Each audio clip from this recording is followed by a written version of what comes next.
guys, what's up? My name is Jonathan. This is Comic Book Cinema. Thank you so much for joining us today.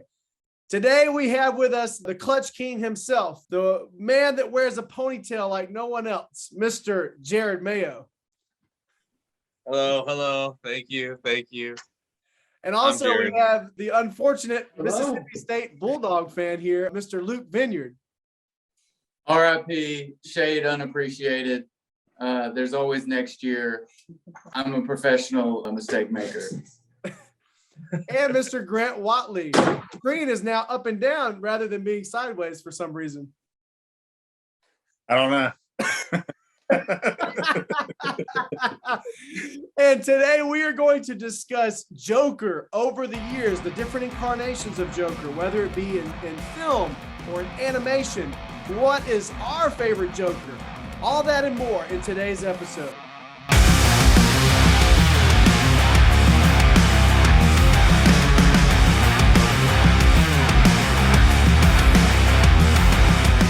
Start things off with an interpretation that in some people's mind is one of their all-time favorites.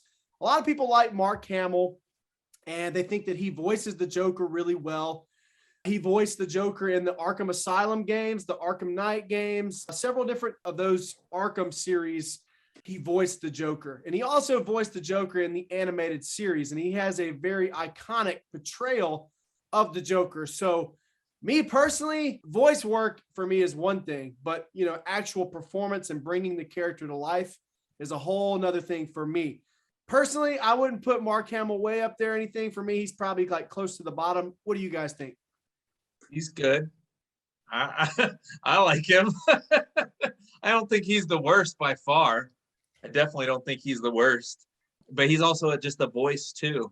I think when you're bringing a character to life, seeing that real life interpretation of him, like in the movies, is going to always kind of push the cartoon voice down a couple notches. I agree. I think Mark Hamill did a really good job. If you hear that voice on a ringtone or on a little video bit or anything, you instantly know who it is and what it is. I think he did a good job, but just like Jared said, I think it takes a lot more to bring a character to life on the big screen. 100%. What do you think, Mr. Vineyard? I don't know who that dude is, so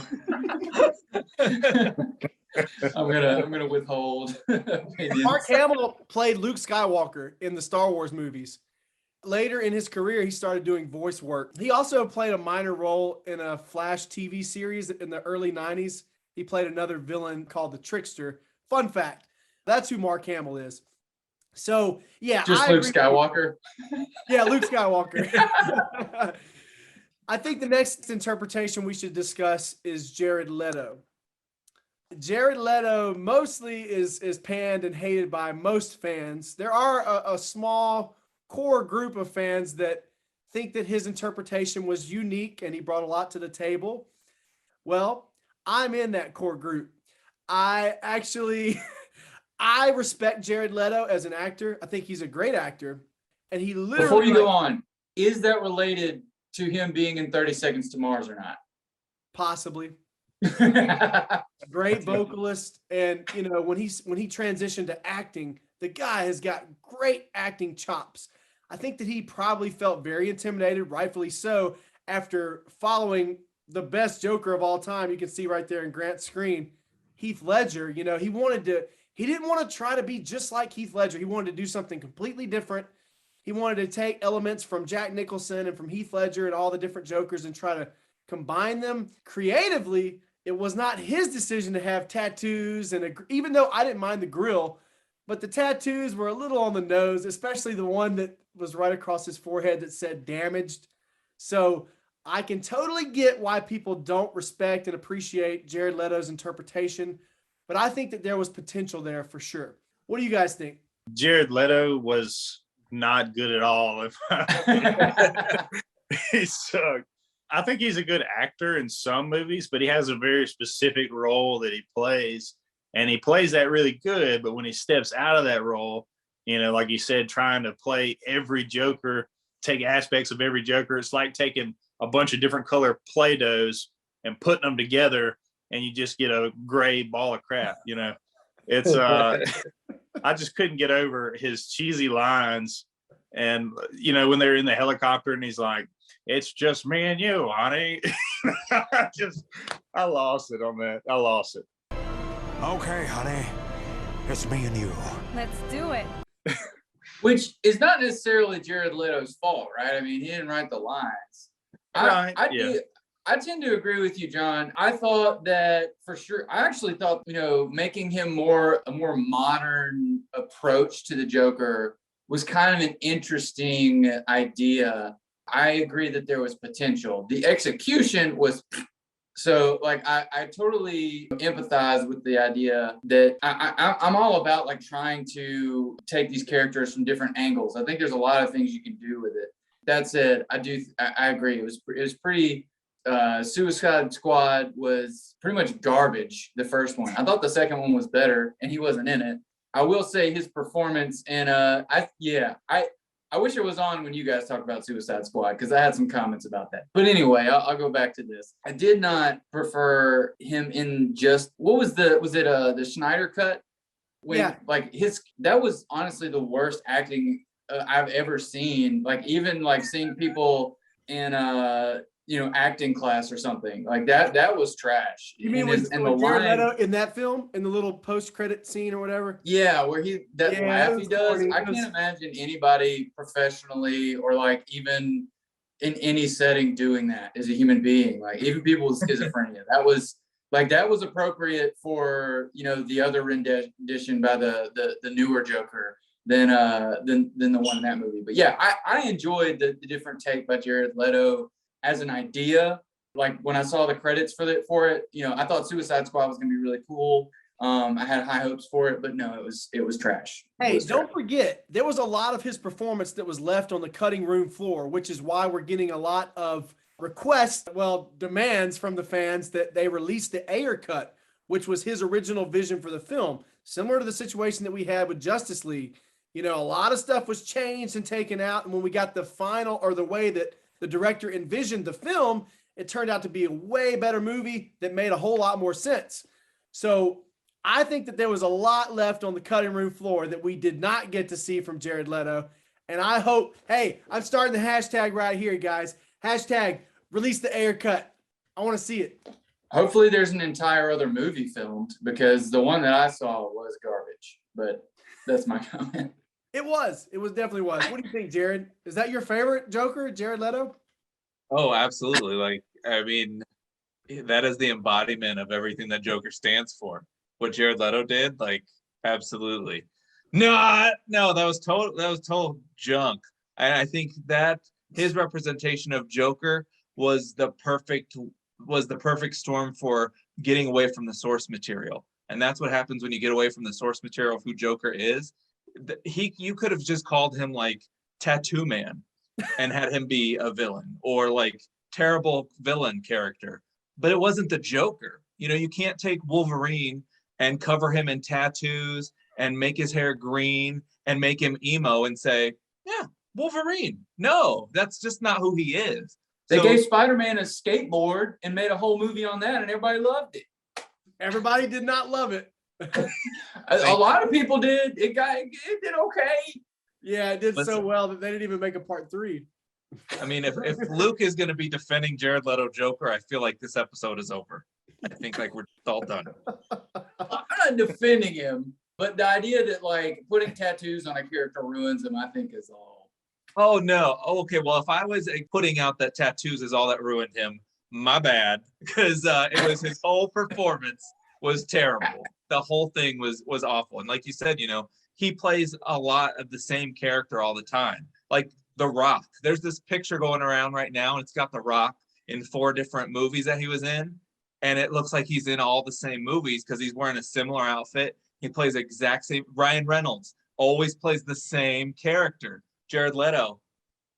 He was playing Jared Leto with some tattoos. And that's all I have to say about that. John Cena too, right? He's playing, the same guy every time. That's fine, but sometimes like Grant likes to say, you just want a hamburger. And I think The Rock delivers that. But Jared Leto is a completely different discussion. I just think the idea of a modern Joker who has a grill and tattoos and is more, on More of a a crime more boss. contemporary. More of like a crime boss, like a crime lord, mafia. Yeah, guy. I mean, I was okay. I was okay with that. But like, yes, his delivery was trash. But I do enjoy the idea and the attempt, although it was executed poorly. Just like the Justice League or Batman versus Superman. Like, I thought that when I saw the commercials for those movies, I was so hyped. I thought that Batman versus Superman movie was going to be the best thing of all time. It was like I guess that was really more true to the source material. But the point is, like, this team, or who's putting together these movies, keeps on like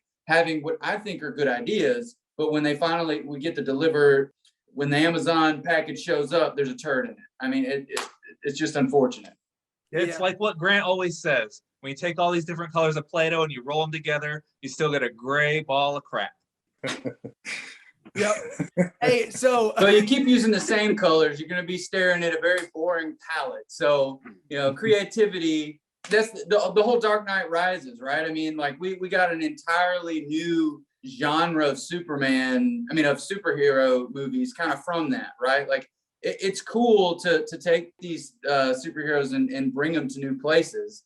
They just kind of have, crapped the bed every time they've done it. Very well almost said. every time. Almost. I think that the next appropriate person to discuss would be Jack Nicholson. When we were kids, obviously Jack Nicholson's a great actor. He brought a whole different Joker that we had never seen before until that point. In a way, he almost started that more serious, psychotic version of Joker that, or he paved the way for Heath Ledger's Joker in a lot of ways, I think. There's no denying that. Would I have him as my favorite all-time Joker? No. But I think that his role in that movie was, his performance was very iconic. Yeah, I mean, he was a pioneer. I think he did a pretty good job. I thought that, that'll always be a memorable role. I never was a big fan of the makeup, the big cheeks. I didn't know about that. What do you think, Jared? I feel like you're a big fan of Jack Nicholson. I am. Jack Nicholson is my Joker. Just because, I like the source material. I know Luke hates that, but Not true. He would have had Jack Nicholson in a pink wig and a skirt, but with tattoos. Well, that was a different movie. No, Jack Nicholson, I think like you started to say, Jonathan, was that, that was the Joker when I was a kid. I remember going to the movie theater and seeing that in the movie theater and, wanting to marry Vicky Vale and just loving everything. Like that was my Batman. Michael Keaton will always be my favorite Batman. Like it's hard to break that. So I also understand that I might see this through different lens. Like it's difficult for me to see anybody other than Jack Nicholson, as Joker. For me, because the source material, I mean, he had his purple pimp suit on, just like in the comic books. He had those big cheeks, just like in he looked like a comic book character come to life and moving around. And there was times when he was serious and times when he was psycho and shooting a flower that had acid out of it. And Jack Nicholson is such a high caliber actor as well. So for me, Jack Nicholson, it's hard to beat him. That purple suit would be dated today. It would not be. So that's not source material. I'm just saying you got to update things every once in a while. We got to try new perspectives so that the current culture, that the movie is relevant to the current culture or whatever. But yeah, I don't know. I don't have any comments on Jack Nicholson. I know that like I'm next in line. I honestly don't. I didn't watch those movies as much as a kid. I really only remember Ivy, and that's about it. So for whatever reason. Oh, we know what reason, Luke. We know. So it's so funny to me because, we tried to manufacture this beef between Grant and Jared and it never worked out. But we have some really organic beef here between Luke and Jared. I'm loving this. We need to have a revamp of the Jared versus Luke. We need to revamp the Suicide Squad movies because the second one was decent. Oh yeah. I agree with you on that point. But let's go back to Jack Nicholson just for a second. That scene where he's in that conference room with the guys at the board or whatever for that company, and he literally has that electric buzzer on his hand and he electrocutes the guy until the guy basically turns into a skeleton. That was some dark crap, man, especially for like the late 80s, early 90s. That was, even to this day when I watch that scene still holds up now. A lot of that film hasn't aged well, in my opinion. Me and Grant tried to watch that movie like 6-7 years ago on Netflix or wherever it was at the time. And we watched like 30 minutes of it. And we kept looking back at each other like, I do not remember it this way. but that one scene where he basically kills this guy like by electrocuting, by holding his hand.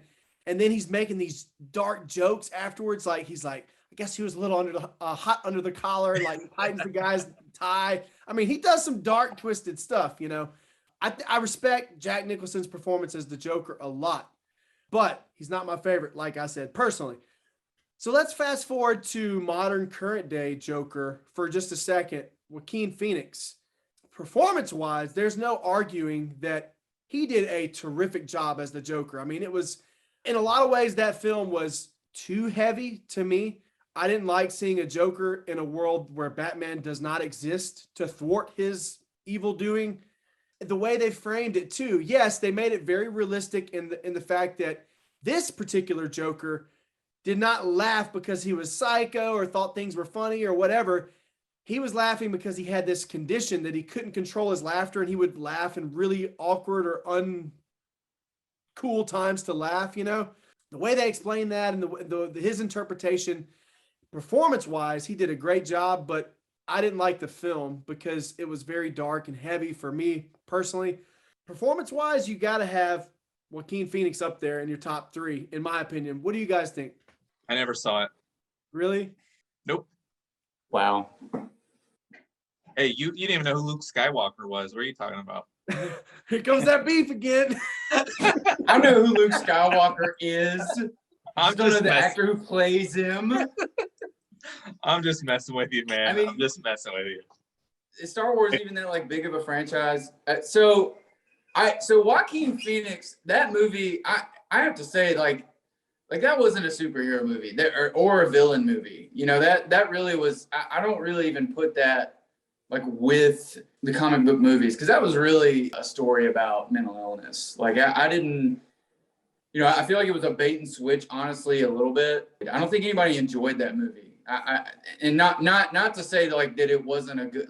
That was more art. It was more of a dagger straight to your spine. I think to kind of like show you through the eyes of somebody with psychotic features. To really put that in a context with Heath Ledger and Jack Nicholson and these others, I really think is inappropriate, because this movie was like more of a statement piece than it was like tell the story of the Joker, in my opinion.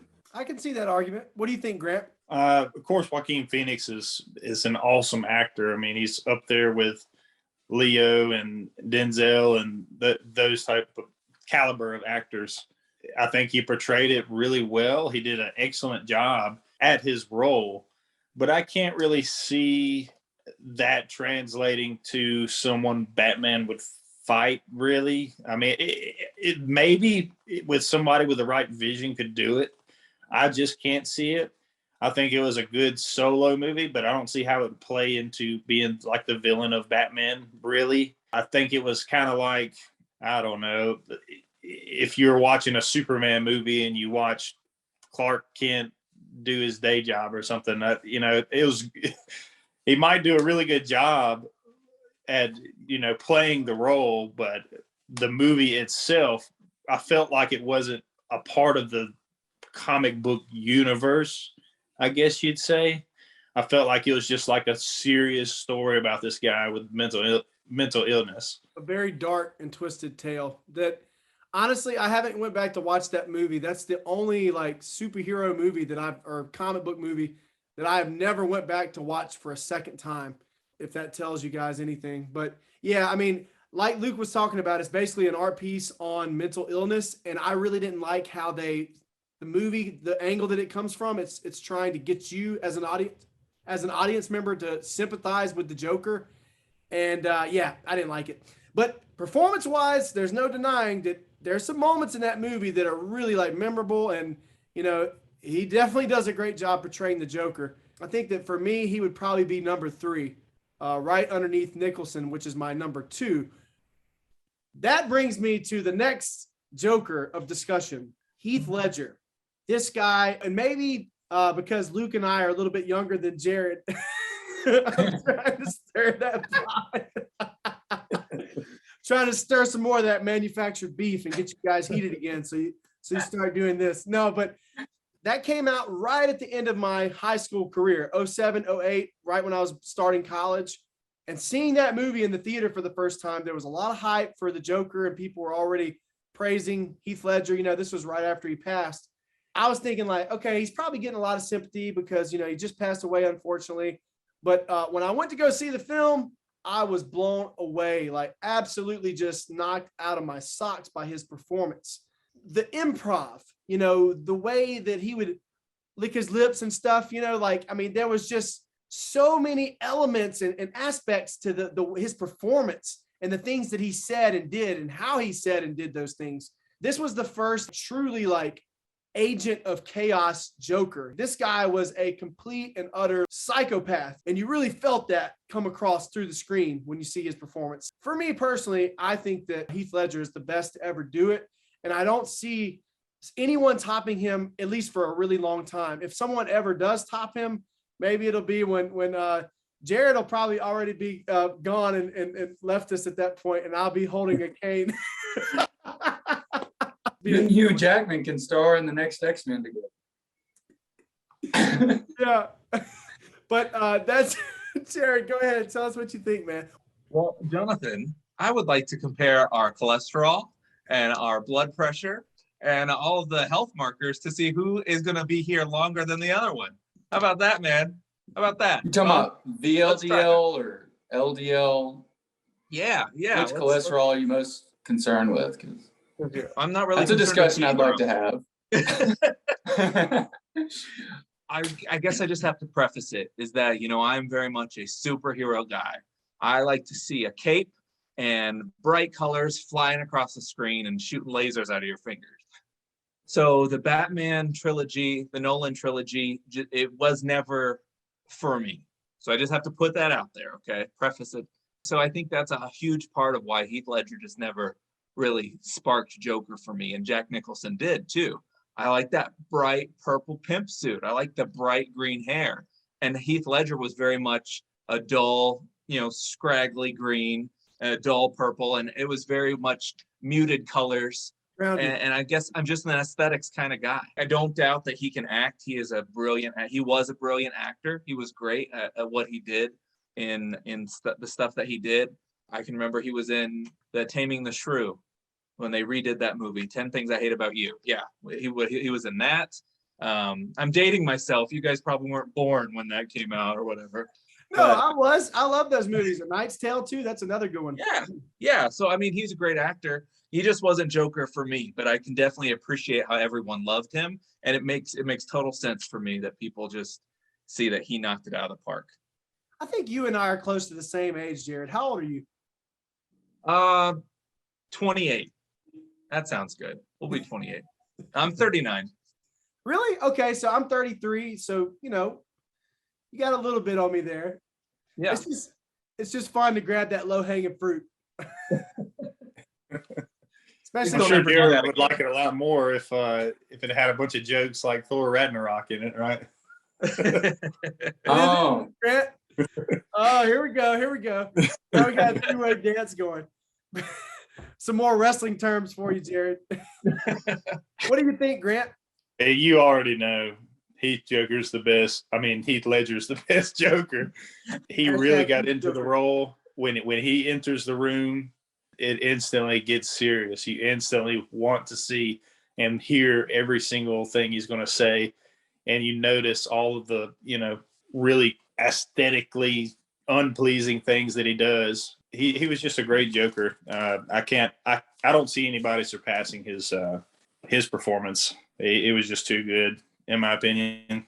Heath Ledger is the Joker. So I think, Heath Ledger really brought some depth to superhero movies that maybe Jared doesn't appreciate with all the bright colors, is an actual movie with some character development and some real, classic literary devices, as opposed to just explosions and flashing lights. Because I think that's one of the great things about the Dark Knight movies, and it's something that you really feel like it could happen almost. I mean, obviously not really, but it's plausible, I suppose I would say. The Dark Knight, really, the second one should just be called the Joker, because he really stole the show, and you really don't see that much, right? Usually, the focus does come back to Batman, and I don't even know that they intended it to be that way.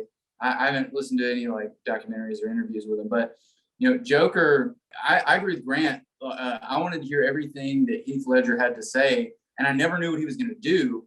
And I think the catching lightning in a bottle, or the chaos that he had on screen really brought more out of the Joker character than originally maybe even the comic books expressed. I mean, and helped you even kind of believe, right? The trauma he experienced as a child really kind of explained a little bit of who he was. So I think that he's one of the few actors in any of these movies we discuss that actually could be critically acclaimed for his performance. And that's just something you don't generally get from superhero movies in general. And I think that's why we're still talking about him today.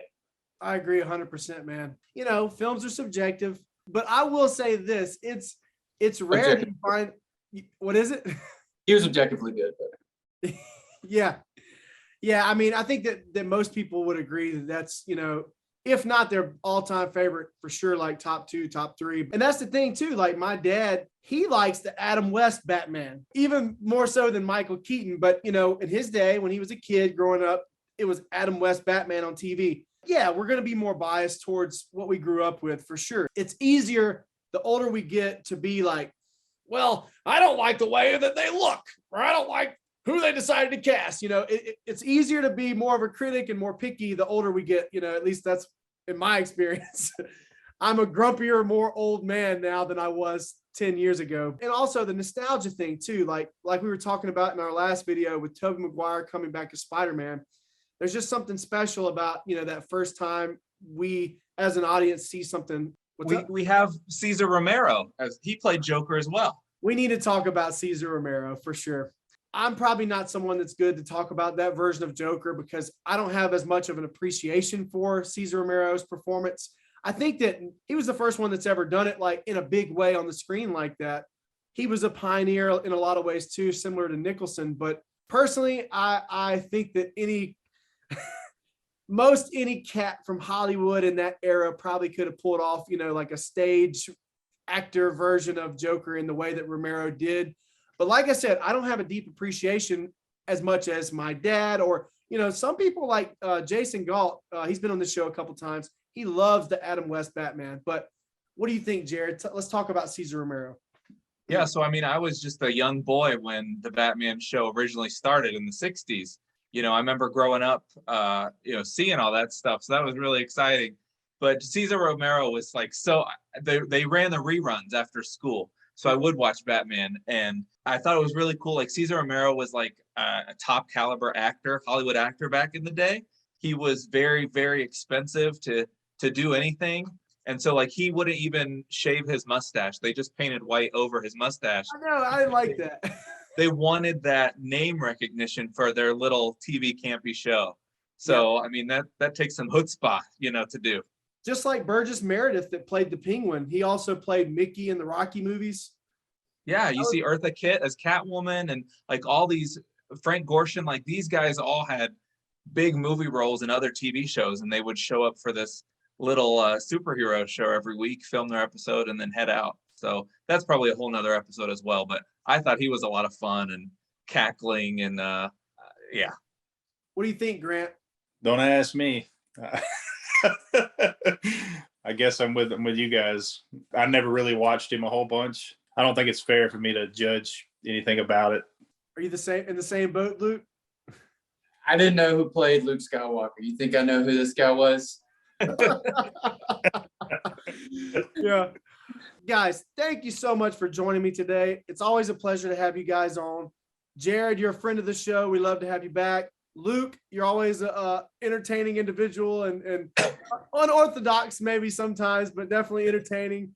And Grant, you as well, Mr. Grantley. You always bring the DC fanboy power with you. We can just see it oozing from your veins as you're on the show. So we appreciate all you guys. Jared, would you like to discuss M6P? Yeah, if you are not interested in DC at all, you would love my stuff. Check out the M6P on Instagram and YouTube and Facebook and all the places that the kids are going these days, and also the M6P.com. Heck yeah. Make sure you like, share, and subscribe. We have a Facebook page you can check us out on. Also on Instagram, we're at Real Comic Book Cinema. Until next time, everybody, have a great day.